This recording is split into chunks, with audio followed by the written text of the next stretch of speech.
Last week, it was a long shot. Today, legislation to release the Epstein files, now a presidential signature away from being the law of the land. President Trump mocks affordability as a kind of a new, meaningless political buzzword. House Budget Committee Chairman Jody Arrington joins us on that, inflation, jobs, and his future after Congress. Scott Jennings has a new book on Trump's second term and what he believes Trump critics miss and keep missing about him, MAGA, and what Jennings calls a political revolution.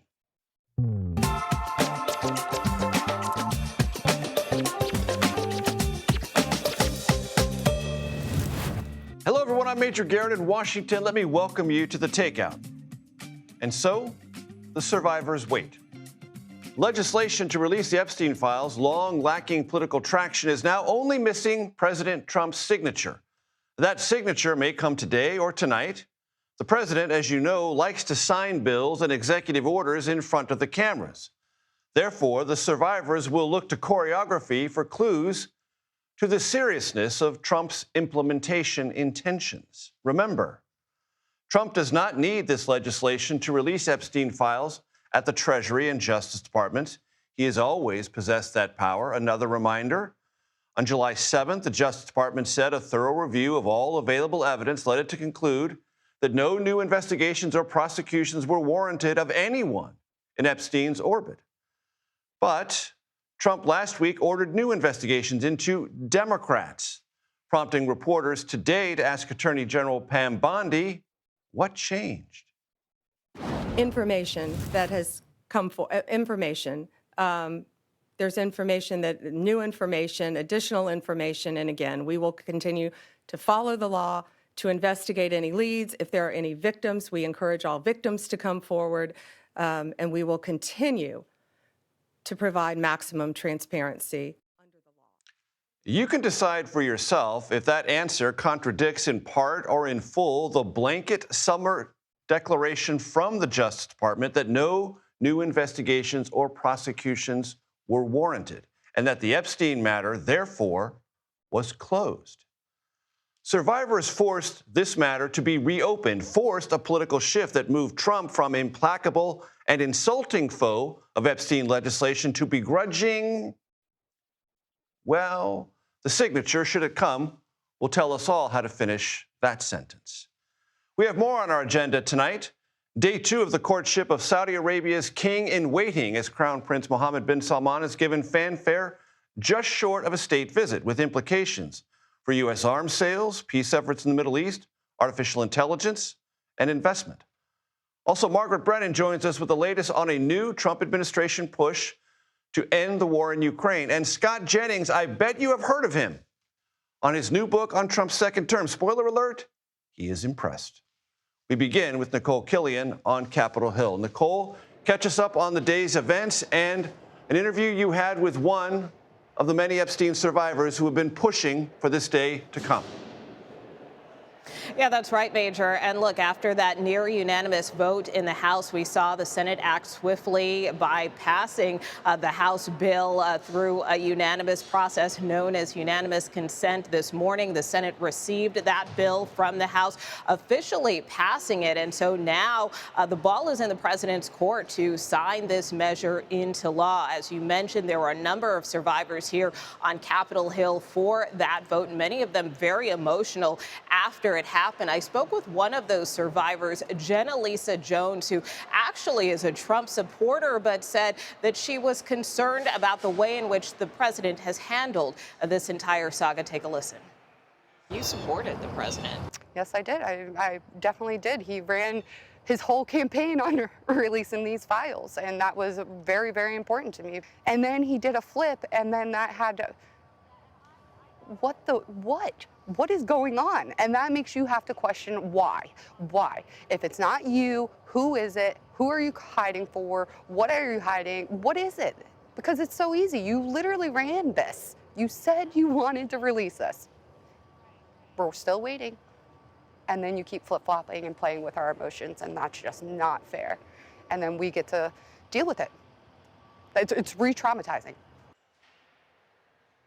So as you heard her say there, this has kind of been a re-traumatizing experience, in terms of the president's position at one point trying to encourage Republican lawmakers not to sign on to this measure, only to then back off of that, saying that he would in fact sign this bill. Obviously, that is of some relief to Jenna Lisa Jones and other survivors when that finally happens. But certainly she and other survivors believe that this has been a long time coming. And Nicole, also on their minds, how the administration will put this law, whenever it is that President Trump, if in fact he does sign it, how it goes into force, how they implement it. Yeah, that's right. Well, based on this legislation, the Department of Justice and the Attorney General only have 30 days to make the Epstein files public. But there is already concern that that effort could potentially be stymied by this new investigation that was ordered by the president into Democrats' potential ties to Epstein.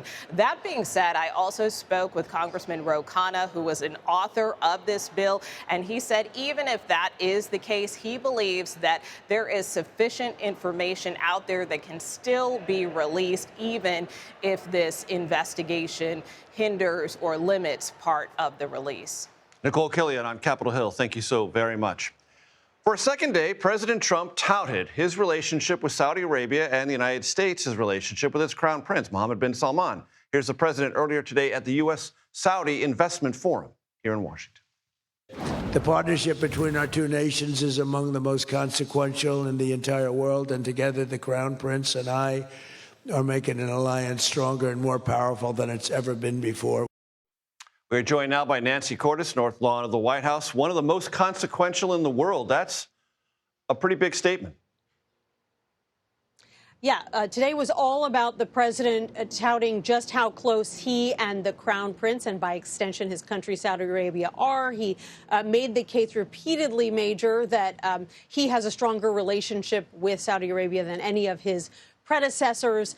And there were none of the sort of embarrassing issues cropping up today that the president was so unhappy with yesterday, most notably the killing of Jamal Khashoggi back in 2018. The president and the Crown Prince did not take questions from the press today. Instead, they were at the Kennedy Center to talk not just about their close personal relationship, but their close and growing financial relationship. The president touting $1 trillion worth of investment that the Saudis say they're going to be making in the U.S. It is worth noting that they have made claims like that before, and the dollars didn't all end up coming in at the end of the day during the first Trump term. So we'll be watching to see if there is a greater investment this time around. I'm really glad you brought that last point up, Nancy, because I was on that trip in 2017 to Saudi Arabia. There was tremendous declarations from the president about investments that were going to come from the Saudis in the United States, sales of this and sales of that. Lots of corporations were there, and a great description of jobs to be created in the United States because of all these transactions. And yet, you and Weijia Jiang and others on our team at the White House went back and looked at the numbers from the Trump administration, and they just simply don't match those declarations. Sure. Now, it is true that the Saudis are in a slightly different position now than they were during the first Trump term. They have made no secret of the fact that they are very eager to compete with the largest nations in the world when it comes to technology, when it comes to AI. And in order to do that, they need to buy massive amounts of that technology from the United States. They also look to the U.S.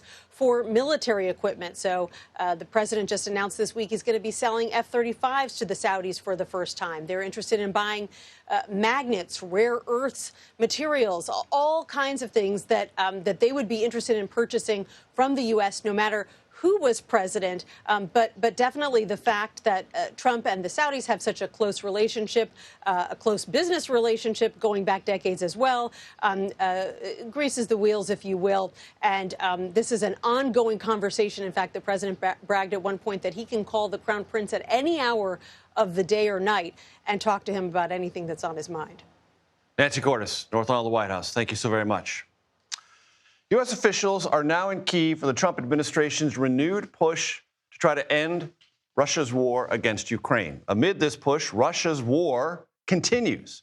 Overnight aerial attacks killed at least 25 people, injured dozens more. Margaret Brennan, Chief Foreign Affairs Correspondent and moderator of Face the Nation, joins me now to discuss. What do we know, Margaret? Well, this is a highly unusual trip, and it's a big decision for President Trump to send any of his officials to Ukraine because he's largely tried to disengage in terms of a presence in Kyiv. But he has sent in the head of the army, the top general as well of the army, and military officials. And this is significant. Ukrainian officials tell me tomorrow they expect President Zelensky to meet with Dan Driscoll, who is the army secretary. And the mission includes, yes, feeling out the potential for getting back to those ceasefire talks that Ukraine and the U.S. had agreed to the parameters of, but without Russian buy-in. But it's also to talk about military technology development and to understand what's happening on the battlefield. And as our Ellie Watson has reported, it was the White House who chose this Pentagon official to, I guess, find a way for the military minds to be meeting rather than that of the diplomats. You had the Army Secretary Driscoll on Face the Nation. He said this about Ukraine and what can be learned from it. Please listen. There's not a single person I know that doesn't think that is an incredible treasure trove of information for future warfare. I think a lot of the questions are, how do we actually execute on the president's agenda of peace in that part of the world? So, Margaret, is there something that constitutes new suggestions to the Ukrainians about what the United States thinks the contours of a peace resolution might be? Well, we know that Trump and Zelensky agreed to freeze the line of conflict along the existing battle lines, not necessarily for Ukraine to cede that territory permanently back to Russia, which is what Russia claims it was Russian, and Ukraine knows Disputes it that. was right. It's been Ukrainian territory and for some time. So we know that broadly, and the idea of security guarantees were broadly agreed to, but nothing beyond that point. Remember, President Trump put more sanctions on Russia, oil and gas, just last month because Russia was not coming to the table with those terms. In terms of what Driscoll is arriving with, it's a little bit more of a battlefield assessment. We know at the same time there's this parallel effort. Days after President Trump put those sanctions on Russian oil and gas, he still allowed for a top Russian advisor to Vladimir Putin, this gentleman, Kirill Dmitriev, who's a businessman, to meet in Miami with his envoy, Steve Witkoff. We knew it was happening at the time. We knew they were talking broadly about outlines of a plan. Axios has reported it's now down to 28 points. We have not confirmed that. None of the European officials seem to have been briefed on it in terms of specifics. So the allies aren't looking at it as necessarily a serious offer. They are looking at Secretary Driscoll being in Kyiv as a very important thing to watch. Why he was chosen as the person to represent the United States and what he comes back with. Now, in terms of what the return to the United States is and what Secretary Driscoll was speaking about there is an argument among Ukraine hawks within Republican circles that Ukraine is a testing ground for the future of modern warfare, and that the United States is learning quite a lot when it comes to artificial intelligence, drone, anti-drone technology, and to view this not as a loss for the United States to invest in the conflict and its military space, but as a win longer term. So Driscoll, who is charged with modernizing the drone force, is very much focused on that portion of it. Russia's been buying Iranian drones. And by the way, in recent weeks, we've seen a number of incursions into European airspace of drones believed to be Russian. Ukraine as a laboratory, it very well may be, but it's a bloody laboratory for sure. Margaret Brennan, thank you so much for that.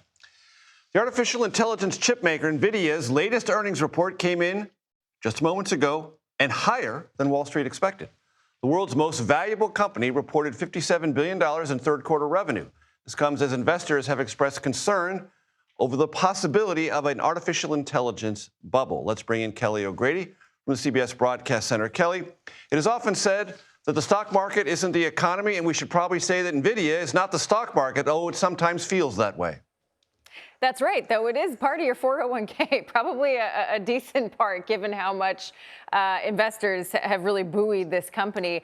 Look, I was just listening to the beginning of the earnings call. It's going on right now, but Nvidia earnings was said to be the most important day of the year for Wall Street, and investors are really happy about this. You mentioned, you look at the third quarter, they beat on revenue, they beat on profit. Major, though, I always take that forward-looking approach of great, we love to see the demand. What what comes next, they are projecting $65 billion. Okay, they came in at $57 billion for the third quarter. They're looking at $65 billion in revenue for Q4, and that's compared to what Wall Street was expecting at $62 billion. So what does this tell you, though, about the AI bubble?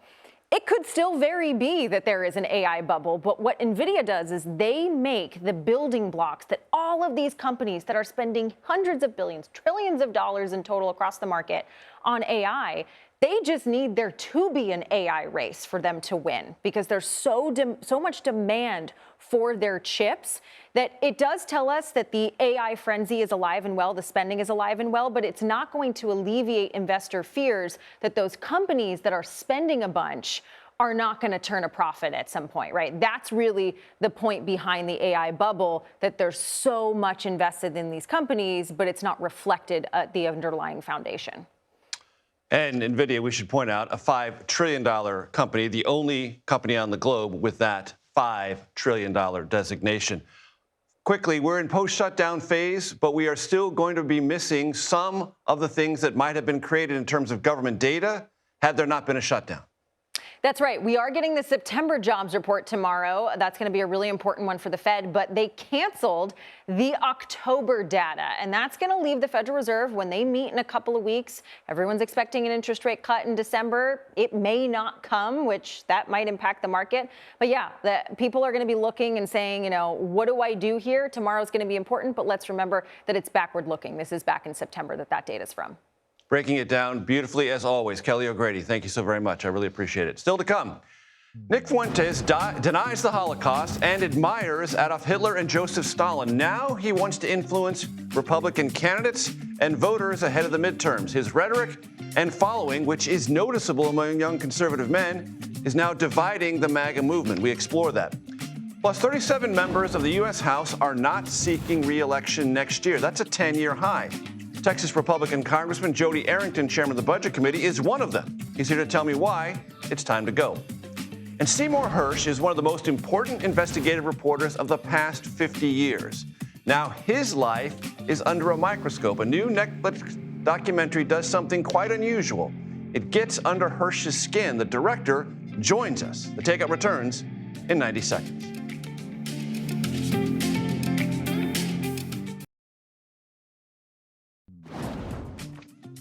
Welcome back to the Takeout. We've moved over here to the Conversation Corner. 27-year-old Nick Fuentes is a MAGA-adjacent podcaster with an audience in the millions. He's a white nationalist who traffics in anti-Semitic tropes and is unremittingly hostile to gay rights and civil rights. As we have discussed here on this program, Tucker Carlson recently interviewed Fuentes without pressing him on his fringe views. That has divided and continues to divide the conservative MAGA movement. Now Fuentes wants to play a role in GOP mobilization leading up to the midterm elections. Tanner Nah joins me now with fresh reporting on Fuentes' intentions. Tanner is with the Free Press, which you probably know, owned by CBS's parent company, Paramount Skydance. Tanner, it's good to see you. Thanks for joining Thanks me. for having me. So, what are Nick's intentions, and what are the implications of those intentions for the broader MAGA Republican Party and movement? Yeah, so Nick's intentions, in his own words, is to infiltrate politics, to take over the Republican Party and bring it in line with some of his more extreme views that are racist, anti-Semitic, and opposed to people of color. It's something that he's been planning on doing, something that he talks about in his stream nightly, but this move to create a foundation is really the next step in that. And how would he make that real? How is he going to try to do this? Is he raising money? Is he going to do voter mobilization things? Is it beyond the podcast and streaming space? Yeah, so my report at the Free Press outlines how he is revamping a America First Foundation, which is a 501c4 that allows him to raise money from major donors, create programming. Will not disclose them and be able to give those to candidates moving forward in the midterms. And explicitly, he wants to influence the midterms to be more in line with his agenda. And what does the Trump White House, if anything, think about this? You know, it's unsure. We talked to some White House officials. Some of them brushed it off. Some of them said it's very unfortunate that Nick Fuentes has such a large following, and that some of those voters might be vocal and might demand that some of these Republican candidates cater to their interests. It's unclear just because it's such an online phenomenon. But going forward, it's something that GOP operatives are definitely going to be looking at. And The Tucker Carlson of it, how, based on your reporting, is that being evaluated and being debated within the conservative and MAGA movement? Absolutely. It is completely fracturing and stoking these huge arguments. The Tucker Carlson interview with Nick Fuentes got millions of views, brought Nick really into the spotlight in a way he hadn't been before. And it's terminology I've heard, glazing. Glazing, yes. Tucker Carlson, it was not a combative interview. It was quite friendly. It was much more friendly than it was with someone like Senator Ted Cruz that Tucker interviewed just a few months ago. And lots of people within the movement, MAGA and conservative, have spoken out about this. And it seems to me, and correct me if I'm wrong, Tanner, that it is in part a generational divide. Young men, for whatever set of reasons, maybe they don't know enough about history, maybe they need a little bit more history about the Holocaust, about World War II, about who Stalin was, who Hitler was. But for whatever set of reasons, they have, at least for the moment, gravitated in Nick's direction. That's given him a kind of accumulated online clout, has it not? Absolutely, absolutely. Nick Fuentes is wildly popular online.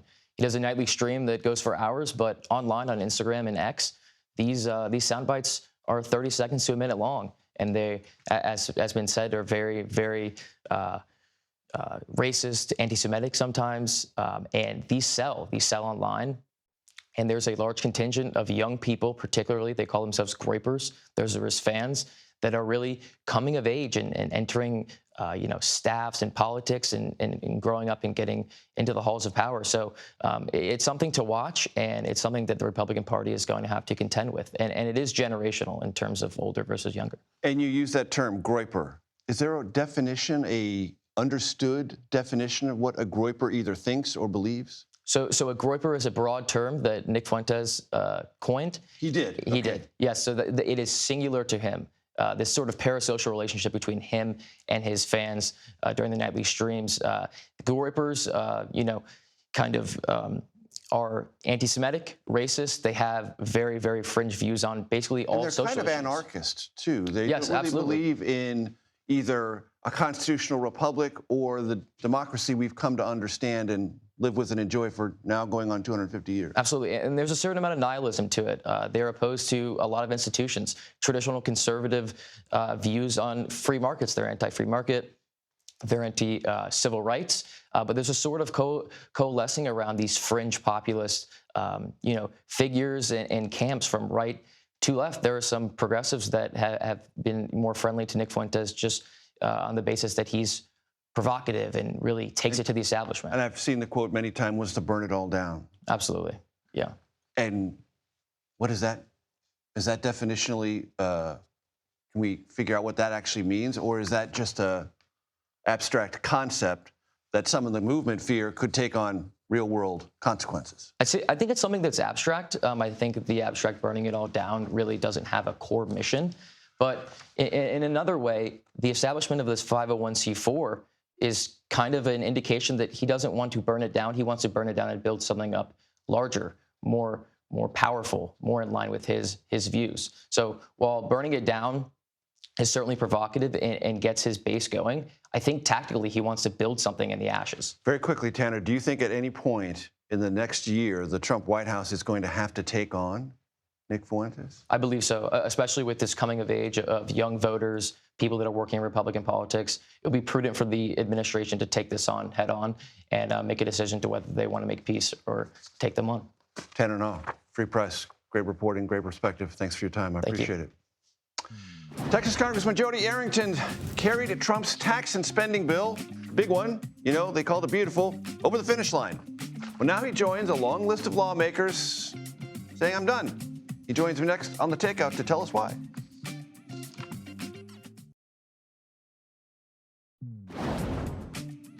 Welcome back. As you can see, I switched chairs here during the break. More than half a century, Pulitzer Prize-winning investigative journalist Seymour Hersh found stories other reporters missed. They just simply missed them. His efforts to bring them to light led him to be denounced by top U.S. government officials. His career, now the riveting subject of the upcoming Netflix documentary, Cover Up. Watch.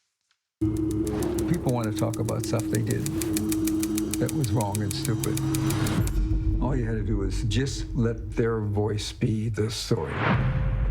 There's a history of America that's so hard to write. I was always writing stories that got certain people mad. This fellow Hirsch is a he's probably a communist agent. Saw last week you broke a story about an Army lieutenant who was accused of murdering 109 Vietnamese civilians. Nobody's willing to say, well, you know, the Army's lying through its teeth. Academy Award-winning filmmaker Laura Poitras, who directed and produced Cover Up, joins me now. Laura, it's great to have you with us. Thank you for joining me. I watched the documentary. Congratulations. There's a lot to get to, but the one thing I want to let my audience know is, and I alluded to this earlier in the show, this was a long-time effort of yours, years and years and years trying to persuade Seymour Hersh to agree to talk. And then once you began talking, you found out things he was uncomfortable with, and you really got under his skin a little bit. Yeah, well, it took me 20 years to convince him to do this film. I first asked him in 2005, and he was very gracious, but he said no way. And then I kept asking every few years, and then finally he came around to it. I think he followed my work, and he knew the work I'd done around the NSA and Edward Snowden. And I think he saw me as a little bit of a fellow outsider journalist and had some respect for that. And co-director Mark Obenhaus, and he had collaborated on other films. So yeah, we talked him into it, and hopefully we drew him out a little. Yes. There's a phrase that's used early in the documentary where he's always going where nobody wants you. That's a kind of an encapsulation of Sy Hersh's career. Totally. Yeah. I mean, Sy is known for breaking some of the most important stories. He's angered every president he's ever reported about. The stories that we focus on in the film, I mean, there are many, but the key ones are the massacre in My Lai that happened during the Vietnam War that Sy won a Pulitzer for as an independent journalist. It was a story that nobody wanted to touch, but he broke it. He reported also on the CIA, the MK Ultra program, which was using LSD for mind control. And then in the Iraq War, the torture at Abu Ghraib prison. So these were all stories that made some enemies, but were some of the most important journalistic stories that have been broken. And he talks to you about how these develop. And it's fascinating to listen to his explanation how these stories develop. Yeah, I mean, what we were trying to do with the film is really show how investigative journalism works. And slow down time and see how he gets a tip and how he follows it. And so with the My Lai massacre, it was first he heard that there was a trial, then he heard a name, and then there was a lawyer. So we wanted to walk the audience through how this kind of journalism works and the kind of pushback it received when he reported it. It didn't make a lot of friends in the government or in the military, but he also, interestingly, it was because of the My Lai reporting that he developed some of his best sources, because there were so many people within the government that were also very critical of that war. And so, yeah, he's known for, making some enemies and also for just having incredible sources to tell these stories. One of the characters in the documentary is paper. Paper. Yeah. Lots and lots of paper, documents, notes, paper stacks, files, etc. Things that are evidentiary that you need to lean on as an investigative reporter to verify and to tell people when they accuse you of lying or being a propagandist or anti-American or whatever, you got the goods. Right, that's right. I mean, thank you for noticing that. We spend a lot of time with Sy's notebooks, which he's kept for decades, and they are actually a character in the film, and we look at them, we use them as part of our tool when we were developing questions for the interview, and we film them. You see when he first is breaking the Abu Ghraib story, it says, death by torture, you see in his notes, and then he ultimately reports that story. So yeah, we really wanted to show how investigative journalist is empirical and evidentiary, and to show the audience those that and in Abu Ghraib's case, as he says in the documentary, you needed documents, but you needed more than anything else, pictures. Yeah, I mean, in both of these stories, in both in My Lai and with Abu Ghraib, the atrocities they were documented. And so, although that's not his first way that he broke the story, that those photographs ultimately came forward. And yeah, I mean, those photographs, they're undeniable, right? In terms of what you see. I mean, you can't look at those photographs and not be horrified if Abu Ghraib or if, young babies murdered with their mothers holding them. I mean, these are horrifying atrocities. When you watch the documentary, you understand when you keep digging, you keep finding. Laura Poitras, thank you very much. Cover Up premieres on Netflix. Write this date down, December 26th. Standing by on Capitol Hill, soon to be retired Texas Congressman Jody Arrington. I'll talk to him about his retirement plans, Congress, the economy, a bunch of other stuff. Next on The Takeout.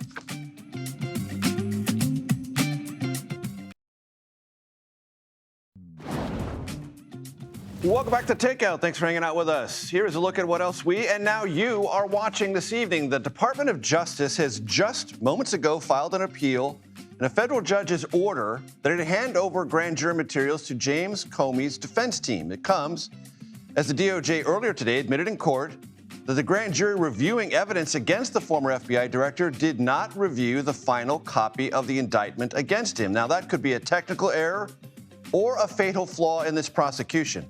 The judge is reviewing that question. Comey's lawyers also argued today his indictment is, quote, vindictive and selective. The lawyers showed social media posts from President Trump where he urged Attorney General Pam Bondi to take action against Comey and other political adversaries. Billionaire businessman Tom Steyer is running for governor of California. Just announced that today, joining 7 other Democrats and 3 Republicans. The 68-year-old Democratic megadonor was one of the largest contributors to Proposition 50, which approved new redistricting in California to benefit Democrats. It's not the first attempt for Steyer at elected office.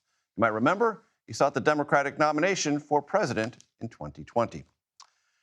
So since President Biden dropped out of the presidential race in 2024, this phrase, passing the torch, has sort of circled around politics, mostly among Democrats, calling on veteran lawmakers to step aside, make way for a new generation of political figures. Well, someone has decided to do that, but he's not that old. He's 53, and he's a Republican. Jody Arrington, chairman of the Budget Committee. Mr. Chairman, thanks for joining us. It's always good to see you. Let's get to some today news. You met with the Treasury Secretary, Scott Bessent, on deficit, debt, and the economy. What's up? Yeah, well, he met with me and some of my fellow budget hawks. We talked about how we've experienced the first decline in the deficit to GDP in almost 10 years if you control for COVID, and so that's headway. We talked about some of the fiscal constraint we had in the bill, the $1.5 trillion in spending reductions. We talked about how important growth is to that equation of reducing our indebtedness and restoring the fiscal health of our country. We talked about trade and sort of settling in on these trade deals so that we can get maximum traction and we can give predictability and certainty to businesses so they can make use of that 100% expensing tax relief provision that was in the big, beautiful bill. So a lot of things with respect to the economy. But the big thing was this metric that he put out there when he was being confirmed by the Senate of 3% deficit to GDP as the benchmark for stabilizing the debt. And we're twice that, we're over twice that today. We're at World War levels of debt and pandemic levels of deficits. But if we continue to do what we've done, grow, namely, and reduce spending where we can on both discretionary and entitlements, we will get there. It helps to have some of this tariff revenue. I don't think it will be at the level we're seeing it now as deals settle.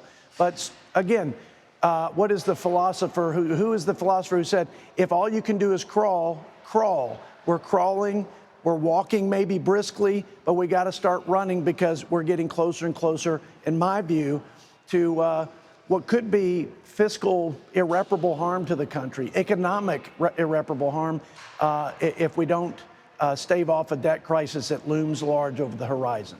And Mr. Chairman, President Trump spent a lot of the time since the election and Tuesday last mocking this term affordability. Do you mock it? No, I think that was the issue in the last election, that and safety and all the chaos and the crime and the feeling of being under siege because of the open border. But that and the 21% increase in the price of goods. So I think the issue of affordability is real, and I think the middle and lower income folks are continuing to have a struggle when it comes to health care, because that's been front and center. Don't think the answer, Major, is to throw more good money after bad. Obamacare has not solved the affordability issue, and we can go through the data, but it's made it worse. But there are bipartisan ways to reduce the cost of care altogether. I use one because it's a really straightforward and relatively simple example. Today, we pay hospitals to reimburse them for Medicare services at a higher rate than we do physician groups.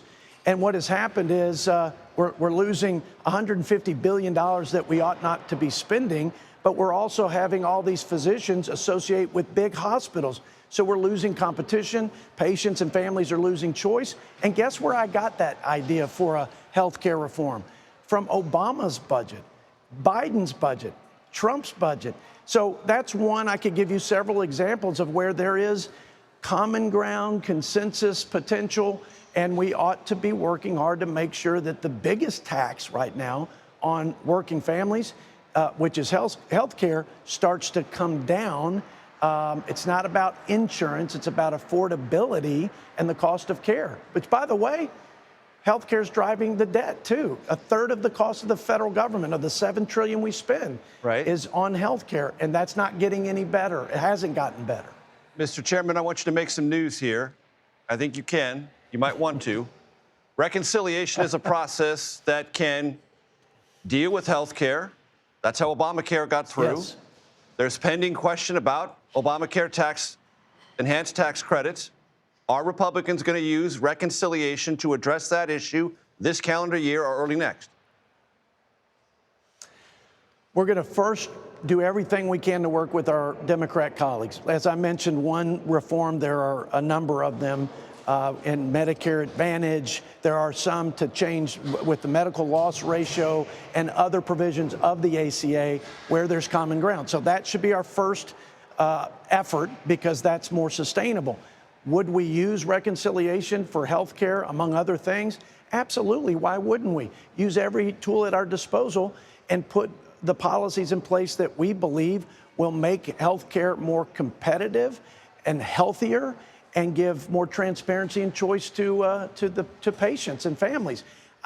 We have the answers. We have to have, this goes back to having the collective courage to do it. You got to believe that what you do will result in the things that you say it will result in. And I'm encouraging my colleagues to lean into that after we reach out and try to work with our Democrat colleagues. Mr. Chairman, 30 seconds. Why are you calling it quits? Because George Washington set the best example for that. He basically said with his actions, this is no country for kings. I don't believe it's a country for career politicians. This is Congress and congressional service should be a short stint in stewardship and not a full-time and long-term job. So I'm going back to Mount Vernon, to God's country out in West Texas, which you're very familiar with, and I'm looking forward to it, and so are my kids. Native of Plainview, Texas, where I have actually been, not once, not twice, but many times. Congressman Jody Arrington, Chairman of the Budget Committee, I thank you for your time, sir. Thank you. Thank you, Mayor. Next, a new book takes a positive look, that's for sure, at President Trump 2.0. The author, Scott Jennings, joins me next, right here on The Takeout.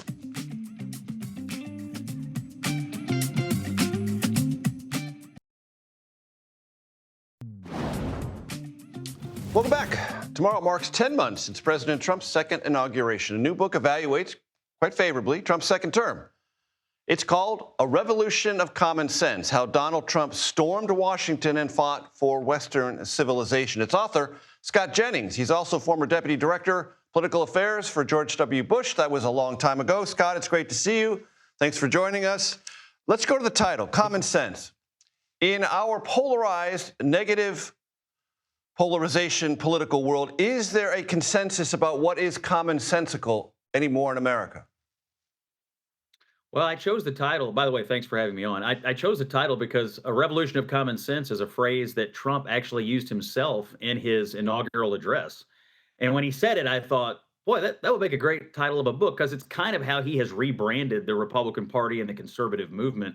I asked him once, I said, are you more of a conservative or just common sense guy? And he said, well, most of the time conservative is common sense. But, he left a little wiggle room in there to operate. So, look, I think where he's been successful, he's taken issues in which most people know what the common sense view is, and he's kind of gotten on the right side of it. Take boys and girls sports, for instance, or putting boys and girls locker rooms. I called it an 80-20 issue once, but I think it's a 90-10 or a 95-5 issue. Take paper straws, a minor thing, but again, something that annoys people. So yes, I do think there's room for common sense. I just think sometimes in our politics with Trump, his opposition, they reflexively oppose everything he does, even if it happens to be the common sense thing.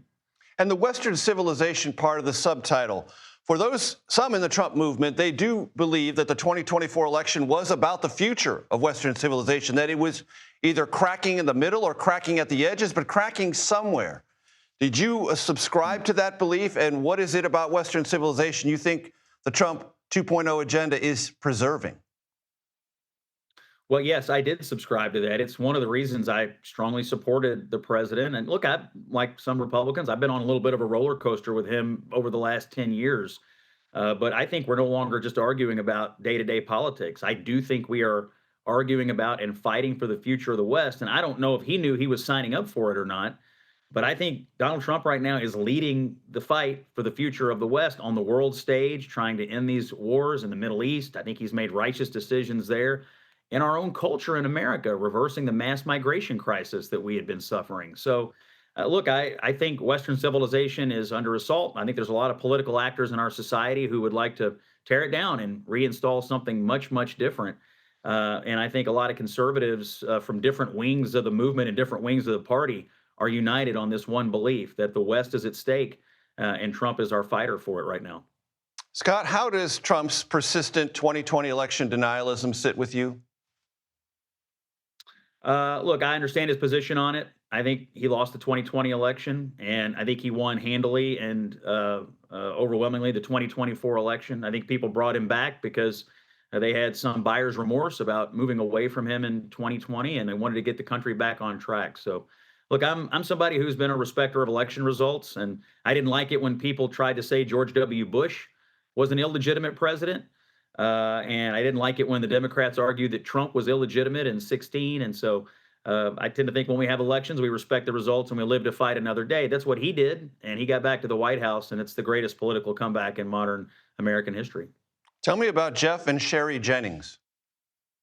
Oh, my parents. Well, my dad, Jeff, was a garbage man and a factory worker from West Kentucky. He was the first person to tell me Donald Trump was going to be the next president. And I, of course, told him he was full of crap, but he was right. That was way back when, back when, right? Yeah, way back at the very beginning of Trump getting involved in national politics. But what was your dad on to? Collar. What's that? What was your dad onto? What did he see and discover before the rest of us? Well, my dad was a blue-collar Western Kentucky Union Democrat, the biggest Clinton guy I knew.